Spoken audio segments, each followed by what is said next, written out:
All right, let's jump right in. We're going to talk about a word you think you know, governance. But what if I told you the sources we're looking at today redefine it completely?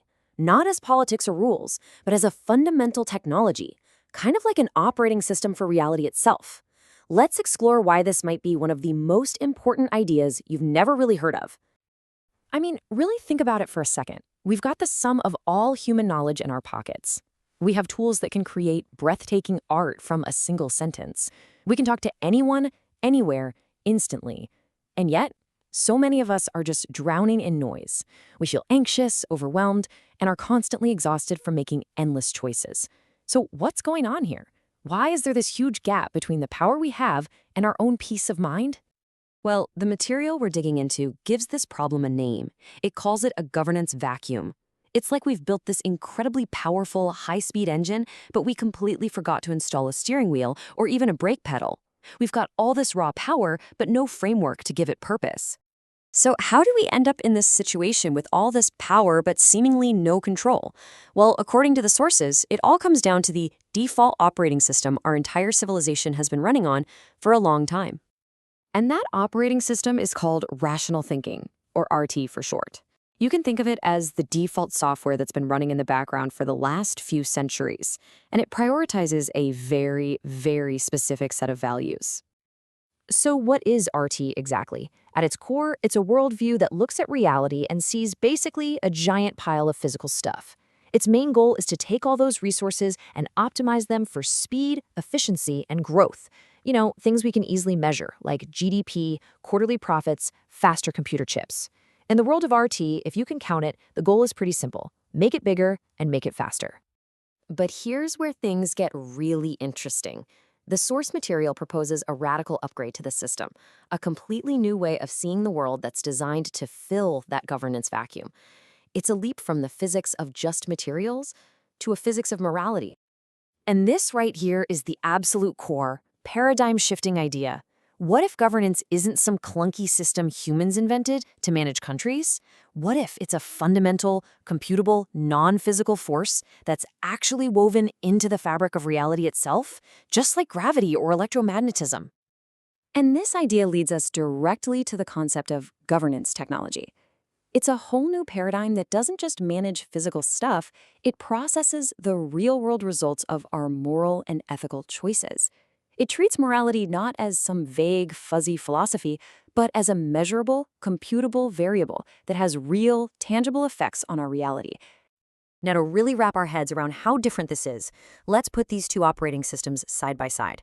This is where the contrast really, really pops. Okay, just look at this slide. It reframes, well, everything. On the left, you have rational thinking. It says, reality is just a random, material universe. The goal is to get more stuff, more GDP, and truth is just a pile of data. But governance technology on the right, it flips the whole script.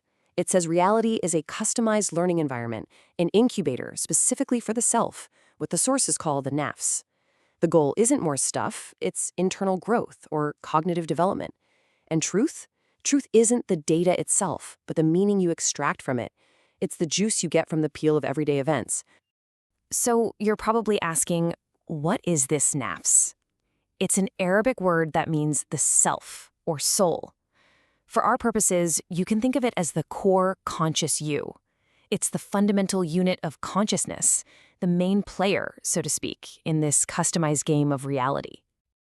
So if the goal of the game is no longer just accumulating wealth, how do we keep score? The new key metric is something called CDEV, which stands for cognitive development. This is a measure of your ability, the nafs ability, to handle complexity, to act with integrity, and to actually grow. This becomes the new GDP for a civilization. We'd measure our success by our collective wisdom, not just our collective consumption. Okay, so this is a really powerful new way of seeing things, right? But how does it actually work?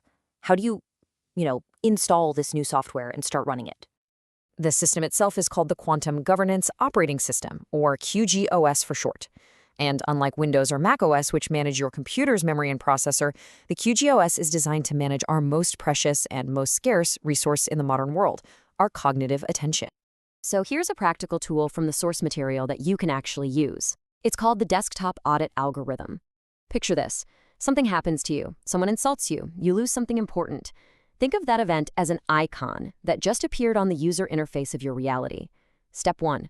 Input. The event occurs. Step 2. Pause. Before you react, you remind yourself, this is a symbol designed to test my fitness. It is not the absolute truth. Then, step 3. Process. You ask yourself the crucial question, what is the deeper governance truth that this icon is trying to teach me right now? Now, at the core of this system, there's even an equation that looks like something out of a physics textbook.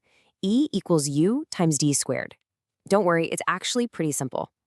E is the eternal moral value you create. U represents all your physical resources, your money, your time, your energy, but the real magic comes from D, which stands for Dean, a term used here to mean your alignment with this established order of good governance.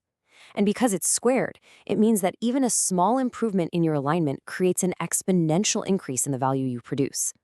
In other words, better governance is infinitely more powerful than just having more stuff. So what does this Dean, this alignment with good governance, actually consist of?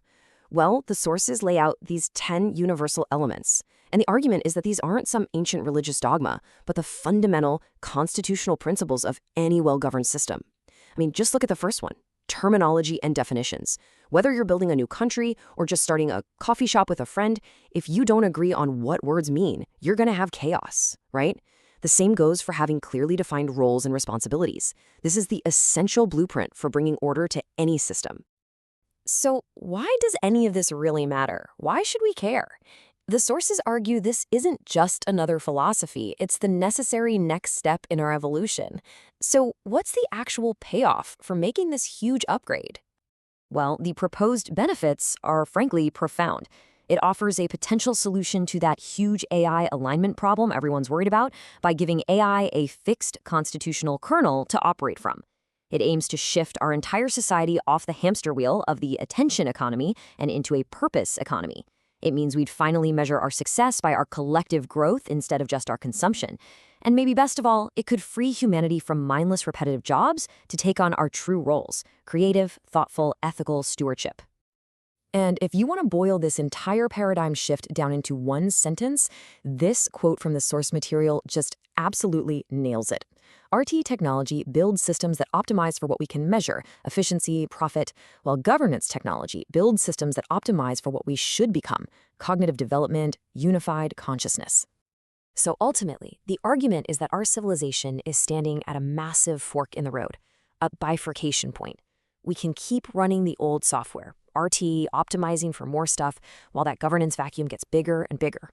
Or we can choose to install a new operating system, one designed from the ground up for purpose, for growth, and for wisdom. So the final question isn't just for civilization. It's for each of us. Which operating system are you running?